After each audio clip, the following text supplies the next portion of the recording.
வணக்கம். நான் உங்கள் டாக்டர் சி பாலாஜ். இன்றைய பதிவு பார்த்தீங்கன்னா, அதாவது இங்கு சேருகின்ற தேவையில்லாத கொழுப்பு பகுதியை வெளியேற்றக்கூடிய ஒரு மிக சிறந்த 3 பயிற்சிகள் நம்ம பார்க்கலாம். உணவு எடுத்த பிறகு செய்யறதா இருந்தா ஒரு 3:30 மணி நேரம் சென்ற பிறகு செய்யலாம். லிக்விட் டயட்டா எடுத்தீங்கன்னா ஒரு 1/2 மணி நேரம் சென்ற பிறகு செய்யலாம். பயிற்சிகள் முடித்த பிறகு நம்ம குளிக்கிறதா இருந்தாலும், உணவு எடுப்பதா இருந்தாலும் ஒரு 20 நிமிடம் சென்ற பிறகு நம்ம செய்யலாம். பெண்களை பொறுத்த வரைக்கும் மாதவிலக்கு ஏற்பட்ட தினங்களில் பயிற்சிகள் செய்வது தவிர்க்கப்பட வேண்டும். வெறும் தரையில பயிற்சிகள் செய்ய வேண்டாம். பெட்ஷீட்டோ பாயோ மேட்டோ பயன்படுத்துவது நல்லது. வெறும் வயிற்றுல பயிற்சிகள் தாராளமா செய்யலாம். தவறு என்பது கிடையாது. இப்ப நம்ம இந்த பயிற்சியை பார்ப்போம். சாதாரணமா நம்ம இது போல ரைட் டவுன் பண்ணிக்கிறோம். ரைட் டவுன் பண்ணிட்டு கால்களை இப்படி கொண்டு வரோம். கை எப்படி வைக்கணும். கால் இந்த திசையில வரும்பொழுது கழுத்து பகுதி என்பது திருப்பப்படுகிறது. இந்த பயிற்சி செய்யும் பொழுது பாத்தீங்கன்னா உங்களுடைய சைட் பேக் குறையும். அதாவது இந்த பயிற்சி செய்யும் பொழுது இந்த சைடுல இருக்கிற கொழுப்பு பகுதி என்பது சரி செய்யப்படுகிறது. தைராய்டு பிரச்சனைக்கும் ரொம்ப நல்லதுன்னு பார்க்கலாம். சக்கரவியாதிக்கும் ரொம்ப நல்லது. உடல் பருமனும் குறைகின்ற ஒரு நிலையை நம்ம பார்க்கலாம். பெண்களுக்கு யூட்ரஸ் சம்பந்தப்பட்ட பிரச்சனைகள் சரி செய்யப்படுகிறது. சக்கரவியாதிக்கும் ரொம்ப நல்லது. இடுப்பு வலிக்கும் நல்லது.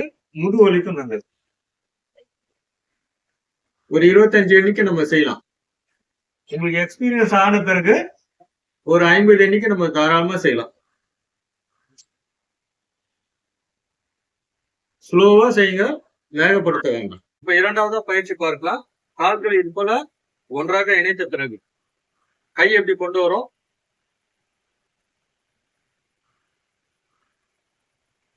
இதுல செய்யும் பொழுது இந்த இடத்துல நல்ல ஒரு வைப்ரேஷன் தெரியும் உங்களுக்கு. ஒரு 25 எண்ணிக்கை நம்ம செய்யலாம். சாதாரண மூச்சு.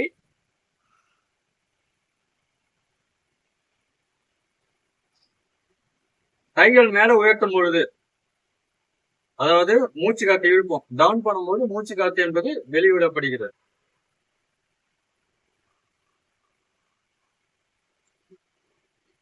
முட்டி வந்து முடிஞ்ச அளவுக்கு பெண்ட் பண்ண வேண்டாம்.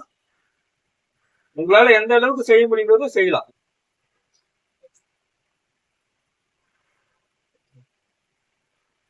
இரண்டு சுற்றுகள் நம்ம செய்யலாம் தாராளமா. இப்ப மூன்றாவதா நம்ம பயிற்சி பார்ப்போம். இந்த நிலைக்கு வந்த பிறகு டைரக்ஷன் மாற்றும். இப்ப இந்த டைரக்ஷன்ல செய்ய போறதுனால கால் இந்த திசையில இருக்கு. உங்களுடைய கைய மூட்டுக்கு மேல வைக்கணும். கைய இந்த நிலையில செய்யும் பொழுது உங்களுடைய உடற்பரப்பு நன்றாக குறையும். கண் பார்வை தெளிவடையும். ஷோல்டருக்கு ரொம்ப நல்லது. ஒரு 25 எண்ணிக்கை நீங்க செய்யலாம்.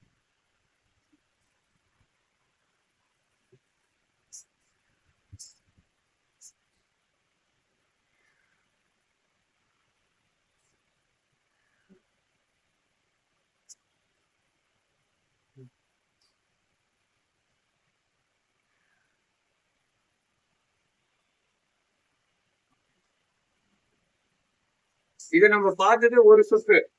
இது போல 2 சுற்றுகள் என்பது நம்ம செய்யும் பொழுது காலையில ஒரு தடவை, சாயந்தரம் ஒரு தடவை இந்த பயிற்சிகள் அனைத்தும் செய்யும் பொழுது உங்களுடைய இந்த பக்கவாட்டில் இருக்கின்ற தேவையில்லாத கழிவுப் பொருள் என்பது வெளியேற்றப்படுகிறது. உடற்பருமன் நன்றாக குறையக்கூடிய ஒரு நிலையை நம்ம பார்க்கலாம். நன்றி, வணக்கம்.